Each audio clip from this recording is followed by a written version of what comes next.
Chers auditeurs, auditrices, téléspectateurs et téléspectatrices de Studio Kalangu, bonsoir. Merci de votre fidélité au programme donc, de Studio Kalangu et bienvenue dans ce nouveau numéro du Forum de la presse, votre rendez-vous hebdomadaire de décryptage de l'actualité de la semaine qui s'achève. Cette semaine, les sujets qui ont dominé l'actualité s'articulent autour de la visite la semaine dernière du chef d'état-major de l'armée du Niger au Mali ainsi que celle du chef d'état-major des armées françaises au Niger. Ensuite, nous parlerons de l'insécurité urbaine à Niamey avec toutes les conséquences qu'elle engendre. Enfin, du sport avec le tournoi de lutte de la communauté africaine CEDEAO, le TOLAC, qui se tiendra à Niamey du 17 au 19 mars 2023. Pour en discuter, j'ai le plaisir de recevoir dans ce studio M. Hassan Boukara. Il est journaliste à la radio alternative. Bonsoir. Bonsoir. Hussein Issa, journaliste indépendant. Bonsoir. Bonsoir. Et Memouna Diado, journaliste indépendante également. Bonsoir. Bonsoir, Nafisa. Je suis Nafisa Adam Sirfo à la modération.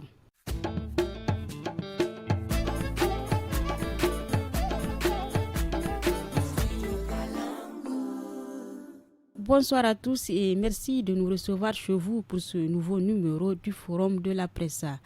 Le chef d'état-major de l'armée nigérienne, le général de division Salif Modi, s'est rendu le 9 mars au Mali pour une visite d'amitié et de fraternité. À son agenda, il a été reçu en audience par le président de la transition, chef de l'État, le colonel Hassimi Guetta. Au centre des entretiens, la situation sécuritaire et le compte-rendu de la rencontre avec la hiérarchie militaire malienne.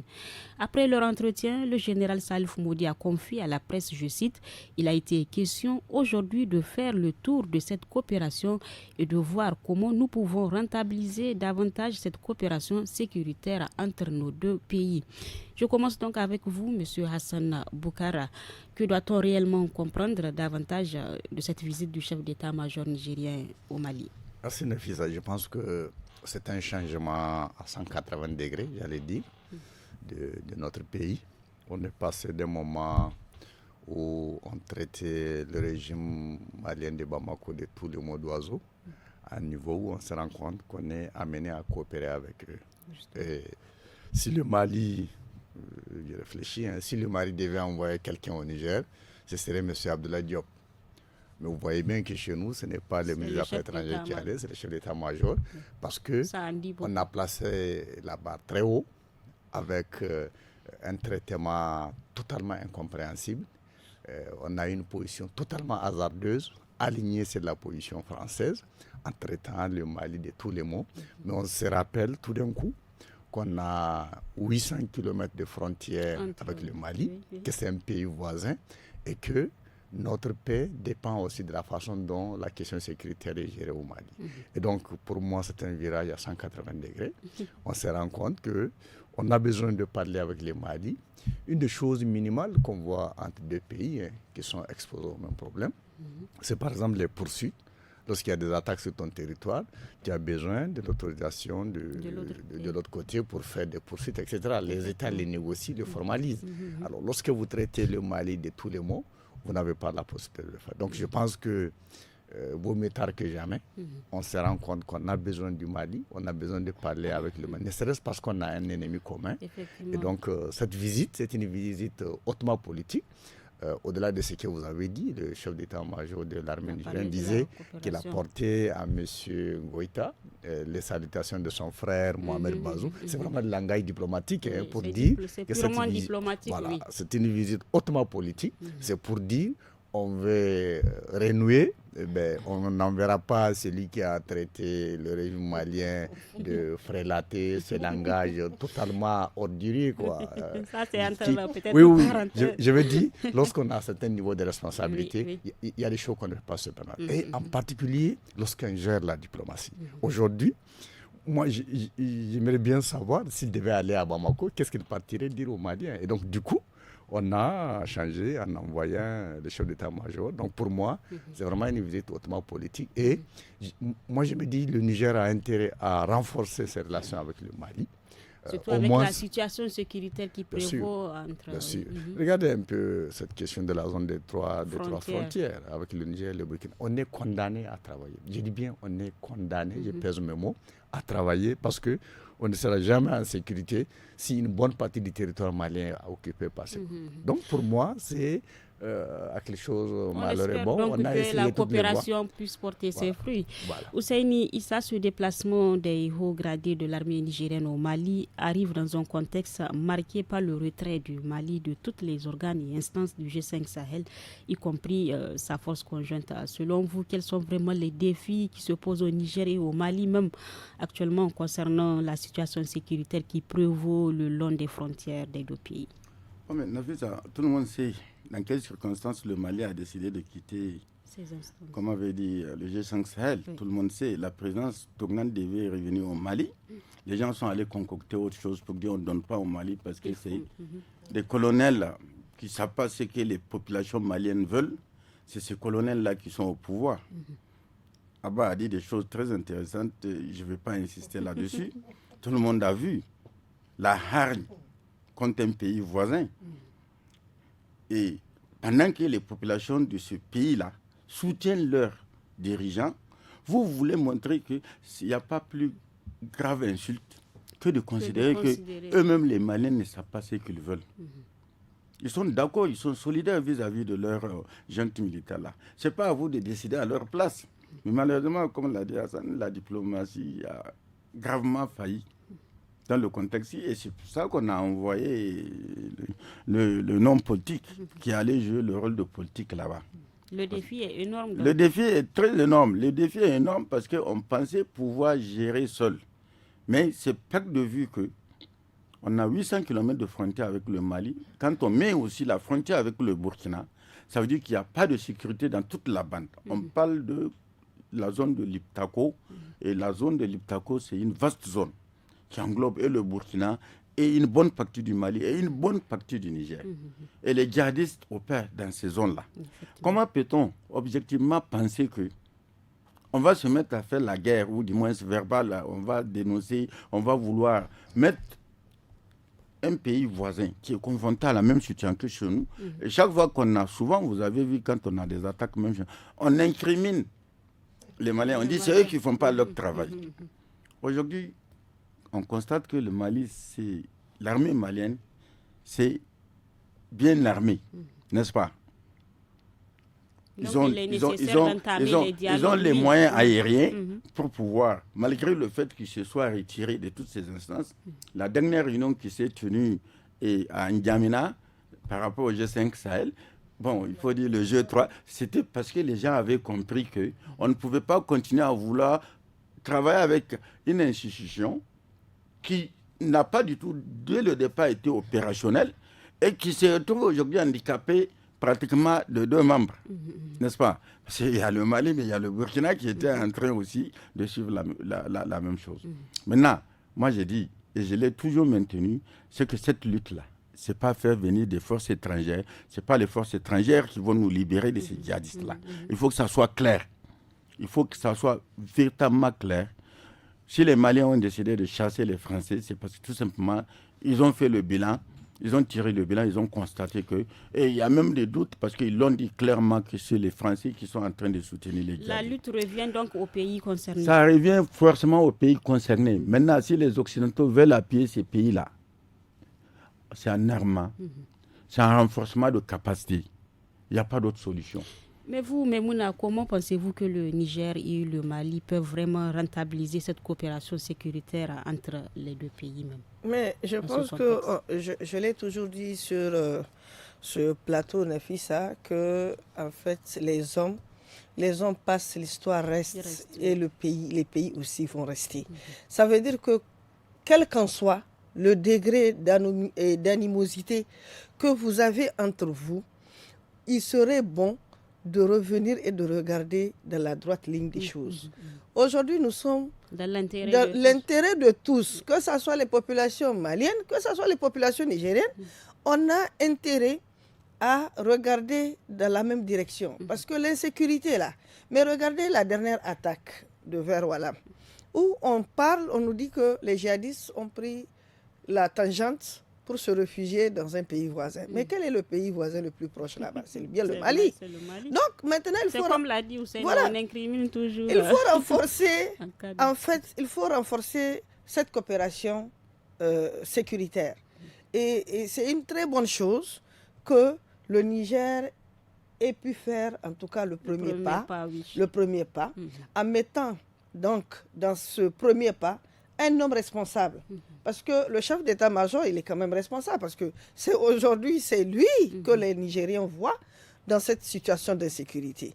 Donc, il est parti négocier, il est parti pour calmer les choses, et il est parti parce qu'ils ne peuvent pas sortir au grand jour pour dire que moi, je suis là pour calmer la situation qu'il y a. Oui. Mais il a quand même pu calmer les choses. Maintenant, ce qu'il y a lieu de faire, c'est qu'au niveau de la CEDEAO, puisque le Niger veut aller coopérer avec le Mali, retourner avec le Mali pour pouvoir vaincre les djihadistes, mais pourquoi ne pas également aller vers la CEDEAO et trouver l'astuce en fait de supprimer certaines choses qu'ils ont mis comme embargo au Mali. Et je me dis que la zone des 3 frontières aujourd'hui, qu'on le veut ou non, puisque si le Burkina Faso est en train de suivre les pas du Mali, mais le Niger va se retrouver affaibli de ce côté. Oui. Donc c'est plus nécessaire que les 3 pays maintiennent... ils sont obligés d'opérer ensemble. D'opérer ensemble pour pouvoir stopper cette situation d'insécurité. Oui, Hassan, vous voulez ajouter quelque chose? Je pense qu'il y a un aspect important que Maimouna a évoqué, c'est en rapport avec la CEDEAO. La CEDEAO, oui. Moi, j'ai eu l'occasion de le dire sur ce plateau. Si un pays devait se battre pour que le Mali ne soit pas lourdement sanctionné à la CEDEAO, c'est le Niger.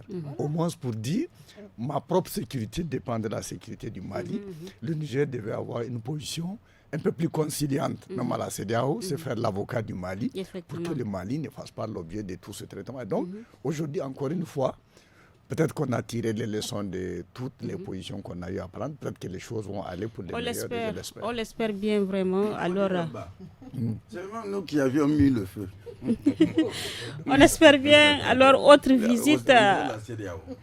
visite, c'est celle du chef d'état-major français au Niger.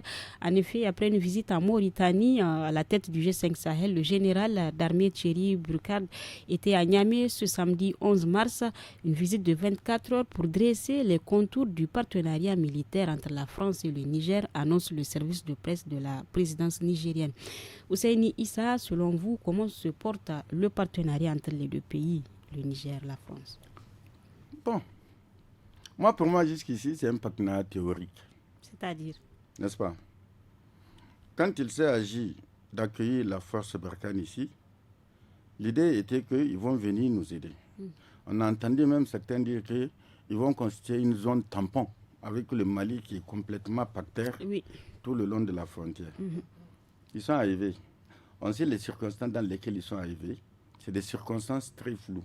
On n'a jamais dit véritablement c'est quoi, comme avait dit, l'accord. Le contenu de l'accord, personne ne le sait.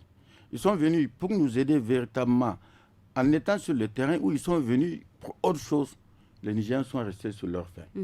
Maintenant, j'ai entendu aussi le chef d'état-major général des armées françaises, j'ai entendu ce qu'il a eu à dire, qu'ils sont là, ils travaillent en synergie avec les forces nigériennes. Nous, au départ, on nous a dit qu'on a besoin d'eux surtout pour les renseignements et souvent peut-être les pour interventions aériennes. Mais malheureusement, j'ai l'impression que les deux aspects-là, jusqu'ici, les gens ne sentent pas.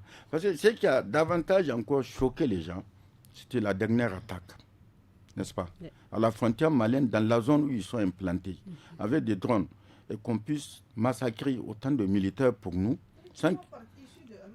Oui, voilà. Donc, vous voulez, si on comprend, vous voulez dire qu'on ne sent rien de concret sur le terrain? Non, mais pour l'instant, parce que non, en réalité, à l'époque, quand ils étaient du côté du Mali, ils étaient un peu chez nous, mais ils étaient comme une force tampon de ravitaillement pour les troupes maliennes. N'est-ce pas? Ils n'avaient pas cette possibilité d'intervenir sur notre sol. Mais aujourd'hui, dès lors qu'ils sont venus, normalement, on doit sentir un léger mur. Et je l'ai toujours dit sur les plateaux, c'est que on ne peut pas dire qu'il n'y aura pas d'attaque, qu'il n'y aura plus d'attaque. Mais quand ces gens viennent, parce que le vecteur aérien, c'est important. Quand ils viennent, ce n'est pas des attaques éclairs. Souvent, ils font 2 heures, 3 heures de temps de combat. N'est-ce pas? Ils prennent les positions, ils font ce qu'ils ont envie de faire et ils se retirent. Si ces vecteurs aériens entraient en action, ils n'auraient pas le temps de pouvoir s'en aller. C'est ça le plus important. Mais vous l'avez dit, on fait des opérations, des feux, machin, ensemble et tout. On est en vraie guerre. En vraie guerre, c'est le plus urgent. C'est que quand l'ennemi vient, il faut mater l'ennemi. Hassan Boukar, êtes-vous d'avis que vraiment ce partenariat est purement théorique entre la France et le Niger? On peut au moins se dire que c'est encore en construction, ce partenariat. Là, le départ de l'armée française du Mali, c'est récent. Les événements du Burkina, c'est aussi récent. On a écouté le président de la République française parler lui-même de réformes, etc. Donc, pour moi, ce partenariat, pour l'instant, on ne voit pas à quoi il ressemble. Mais le discours du chef d'état-major de l'armée française, c'est aussi un discours diplomatique, hein, un peu pour dire c'est les Nigériens qui expriment leurs besoins. Nous, on est là juste pour les appuyer, pour les soutenir. C'est eux qui prennent les décisions. Et ils marchent sur deux yeux, comme on l'a dit, quoi. Ce qui est tout à fait normal quand on sait que le Niger est quand même un des rares pays dans l'espace sahélien où ils n'ont pas senti le même niveau de rejet que le Mali et le Burkina, malgré tout ce qu'on voit sur les réseaux sociaux, les demandes de manifestations et tout ça. Pour l'instant, c'est l'un des rares pays dont le dirigeant accepte d'héberger l'armée française. Donc, ils ont intérêt à renforcer cette coopération-là. Surtout même dans ce contexte de terrorisme, d'insécurité, vraiment la coopération doit être revue peut-être. Non, c'est ce que je veux dire et je suis d'accord avec Hussein. Oui. Je pense que, regardez un peu l'argument mis en avant par les Maliens. C'est pour dire qu'il n'y a pas de résultat. Est-ce que on a, comment dire, il y a peut-être des attentes trop fortes vis-à-vis de l'armée française, quoi qu'il en soit. Mais dans tous les cas, ce que les Maliens disent, nous, on veut changer parce qu'il n'y a pas de résultat.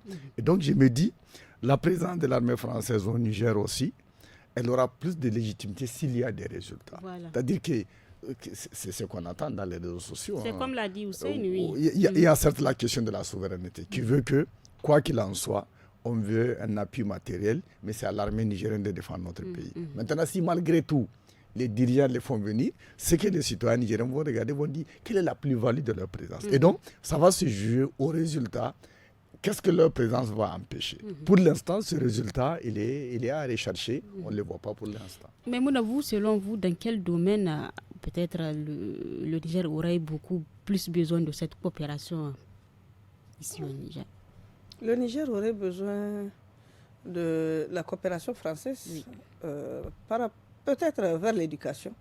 Je me dis que l'éducation, la coopération française pourrait faire plus que ce qu'elle est en train de faire aujourd'hui. En octroyant les bourses. Voilà, en octroyant les bourses, en faisant en sorte qu'aujourd'hui tous les fils et filles du Niger puissent aller à l'école, en cessant la contractualisation et en faisant en sorte qu'aujourd'hui il n'y ait plus de contractualisation, pour qu'aujourd'hui dans les zones d'insécurité, la France peut avec sa coopération aujourd'hui créer les conditions pour que les enfants qui sont dans cette zone d'insécurité puissent aller à l'école. Surtout que dans ces zones-là, plusieurs les écoles sont fermées. On parle de plus de 5000 combien d'écoles fermées dans ces zones-là. Rien que pour la région de Tillabéri. Les attentes sont nombreuses. Les attentes sont nombreuses. Et si la coopération sécuritaire, ça ne va pas, mais changer de stratégie. Et je me dis que pour faire une omelette, il faut casser des œufs. Donc c'est ça la coopération entre le Niger et la France. Donc vraiment, c'est qu'il n'y a pas de bilan favorable en tout cas pour cette coopération côté sécuritaire.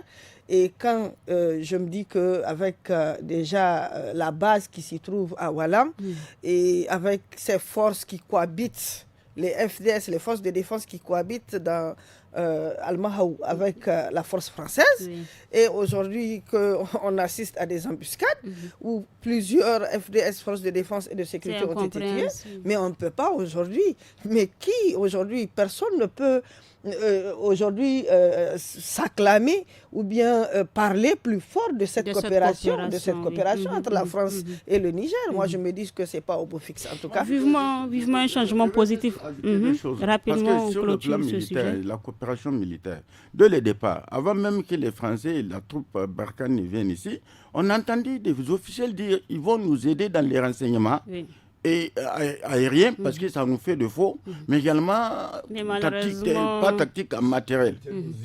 Nos oreilles. Alors, ils sont là, nos yeux, nos oreilles. On vient nous brûler comme ça de police ici. Vivement donc un changement positif concernant cette coopération entre les deux pays. Question sécuritaire toujours. Depuis un certain temps, les agressions contre les citoyens de la ville de Niamey sur les voies publiques deviennent fréquentes et inquiètent la population.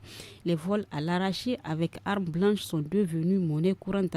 C'est en tout cas ce que témoignent certains citoyens rencontrés par notre reporter Fatima Lamiaro. Ils nous expliquent comment ils vivent cette situation. On les écoute. Vu que tu ne peux pas avoir de travail, tu vas te mettre dans le banditisme et autres là. Les agressions, le vol et autres. On va se plonger là-dedans. Les gens se plaignent beaucoup de cette situation. Rien que la semaine passée, une femme a été agressée et blessée au bras. Son sac à main, son passeport et autres documents ont été retrouvés dans un terrain vague. Mais ses téléphones portables n'ont pas été retrouvés. Nous demandons à l'État de vraiment nous sécuriser. Le jour, on est obligé de rester chez soi. Quand il y a l'obscurité, bien évidemment, le public est exposé. Donc pour cela, moi, je lance vraiment un cri de cœur, un cri d'alarme aux autorités concernées afin qu'ils puissent vraiment renforcer la patrouille. C'était là donc quelques habitants de la ville de Niamey interrogés sur la question de l'insécurité urbaine qui prévaut ces derniers temps. Vol de motos, de téléphones portables ou encore d'objets de valeur, c'est malheureusement le vécu de nombreux de ces citoyens dans les quartiers et concessions de Niamey. Mais Mouna, selon vous, qu'est-ce qui expliquerait vraiment, quelle explication peut-on donner à cette insécurité urbaine ici à Niamey? Bon, l'explication qu'on peut donner, c'est à deux niveaux. Il y a d'abord l'insécurité. Avec tous ces jeunes-là qui immigrent pour venir ici à Niamey, puisque ce sont des jeunes qui aujourd'hui n'ont pas où aller. C'est des jeunes qui n'ont rien à faire. C'est des jeunes qui ont fui l'insécurité. C'est aujourd'hui donc une des phénomènes aujourd'hui du banditisme résiduel. Deuxièmement, c'est le manque également de boulot. Comme l'a indiqué un des... Oui, les jeunes n'ont pas de boulot. Mais est-ce une raison de... Oui, j'arrive, c'est pour ça, les jeunes n'ont pas de préoccupation. Mais je me dis que ce n'est pas une raison aussi pour aller dans le banditisme, pour aller voler, pour aller arracher les sacs des femmes. Je me dis, il y a cette situation d'éducation.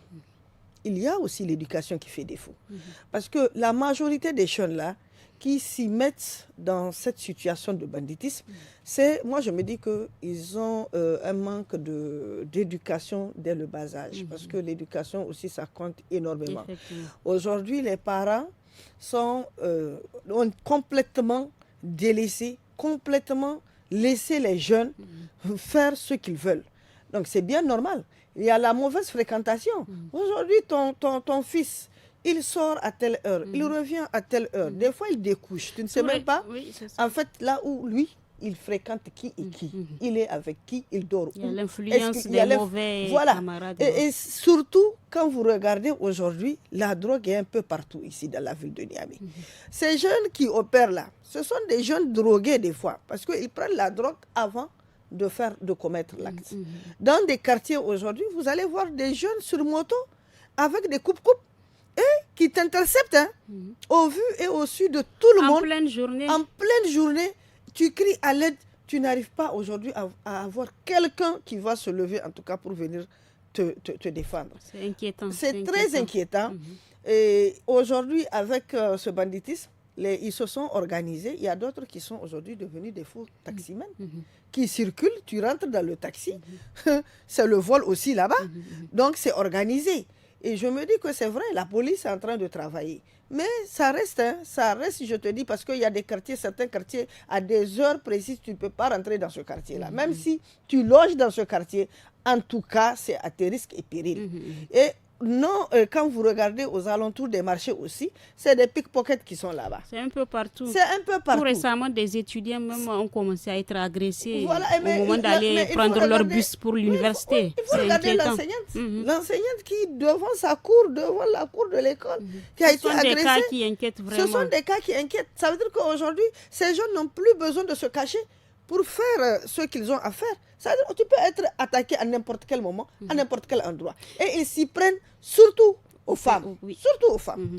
Mais vous, Hussein, comment vraiment expliquer cette insécurité grandissante dans une ville comme ça? C'est le laisser aller. Qu'est-ce qui peut expliquer ça?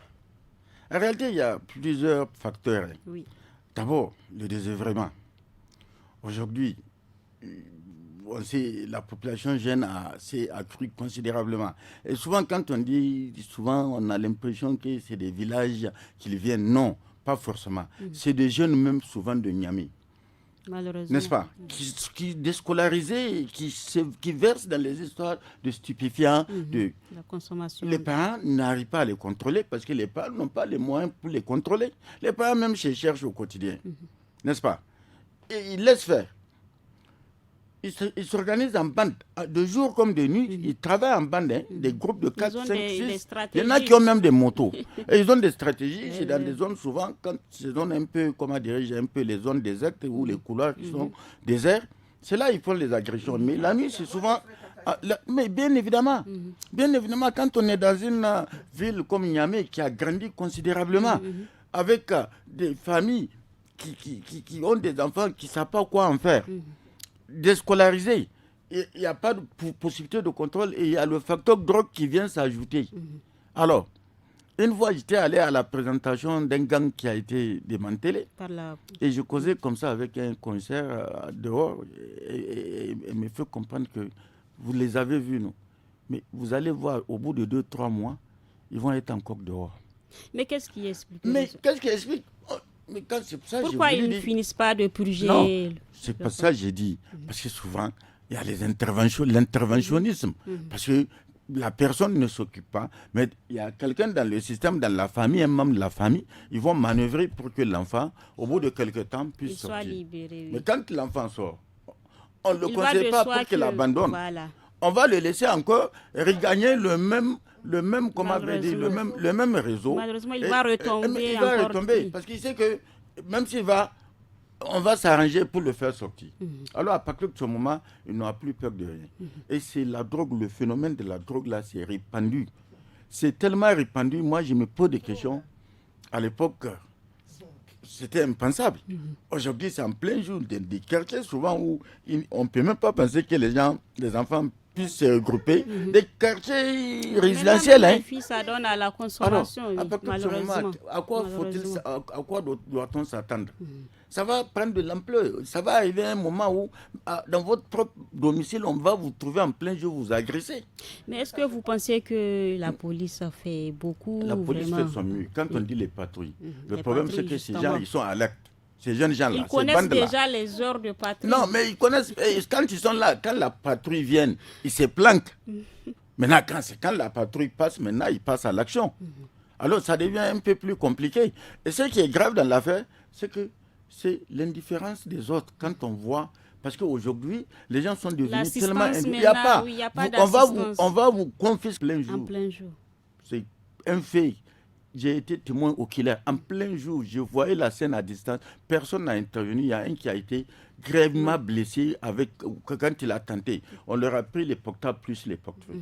Alors, vous vous imaginez, à 14h, 15h, que des choses comme ça puissent se produire, mais ils ne sont pas sortis de loin. C'est certainement dans le quartier, les bas-fonds.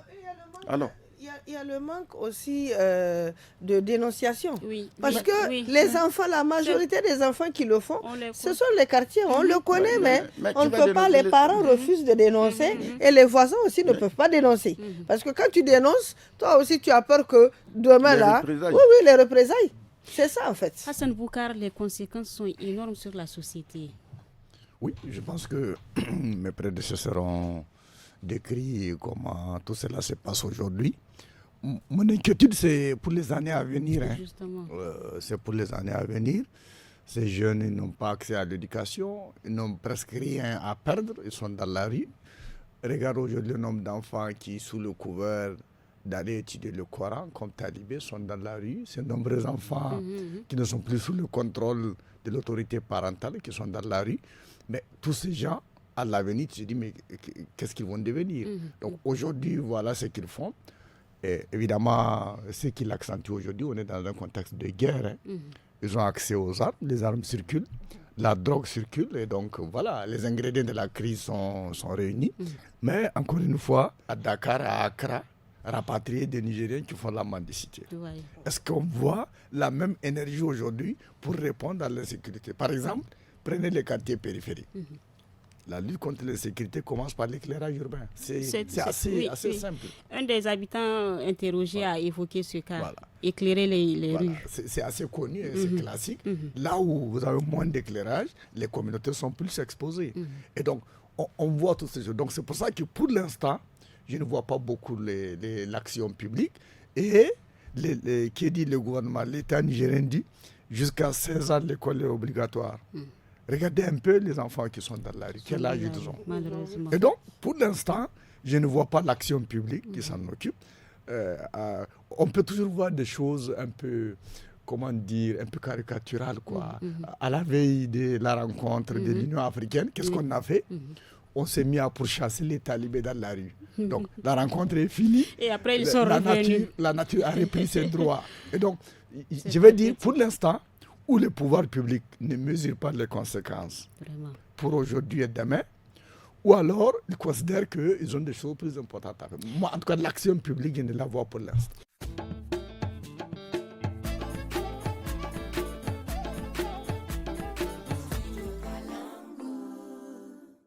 Nous terminons donc avec du sport. Niamey accueille à partir de ce 17 et jusqu'au 19 mars la 12e édition du tournoi de lutte de la communauté africaine CEDEAO, le TOLAC, un tournoi institué depuis 1986.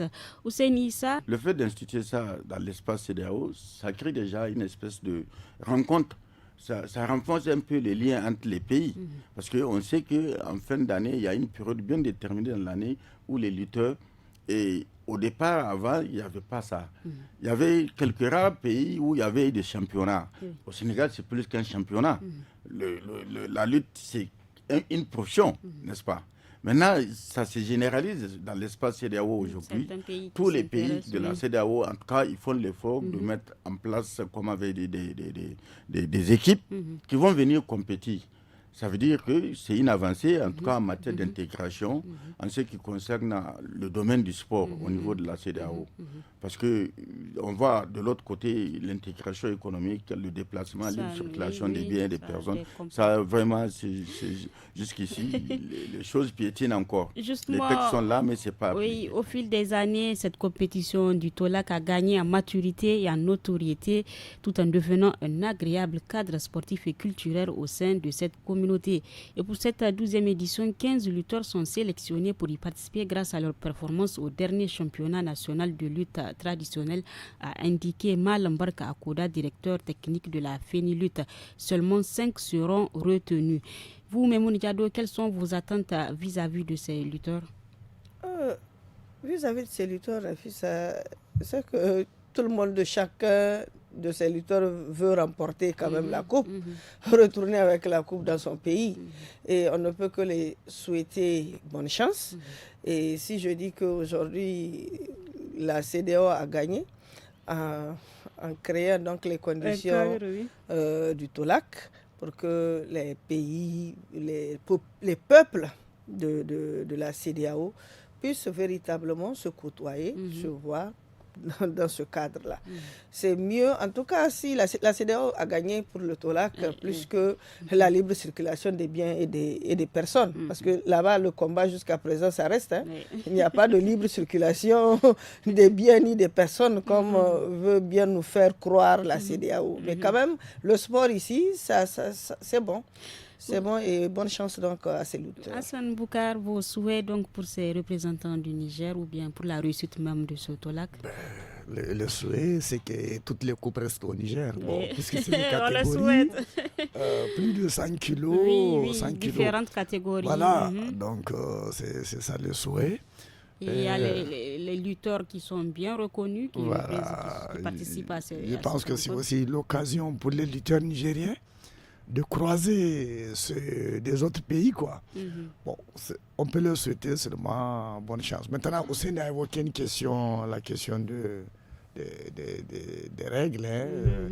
Est-ce que les règles vont évoluer ici? Parce que chez nous, tu peux avoir 30 kilos, tu peux avoir un 100 kilos en face. Est-ce qu'on va les faire évoluer? Je me pose des questions. Mais évidemment, les règles vont être influencées par tout ce qu'on voit aujourd'hui autour de nous, quoi. Mais en tout cas, on peut simplement souhaiter une bonne compétition à tous les lutteurs. Bonne chance donc à eux. Et c'est ici... Oui, Maïmouna. Je voudrais juste dire que aujourd'hui, mon collègue n'a pas la voix. Oui, et malheureusement, le rhume, c'est pas le rhume, c'est où sont les cousins Peul. Parce que là, je suis sûre qu'ils ont dû... C'est leur faute si je suis malade. Donc, ils n'ont qu'à te laisser. Merci bien. C'est ici donc que se referme le forum de la presse de ce vendredi 17 mars 2023 qui sera d'ailleurs diffusé sur nos 52 radios et 7 télévisions partenaires dans tout le Niger. Merci donc à nos invités. Nous étions en compagnie de Hassan Boukar, journaliste à la radio alternative, Ousseini Issa, journaliste indépendant, et Madame Maimouna Diado, journaliste indépendante. Merci à vous d'être venus. Merci donc à vous de nous avoir suivis. N'oubliez pas le rendez-vous des jeunes samedi et dimanche dès 17h avec l'actu des jeunes et tous à la FADA.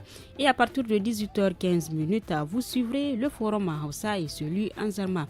La technique est assurée par Amina Hassan, la régie vidéo Issa Lawali. Je suis Nefissa Adam Sirfo à la modération. Au revoir.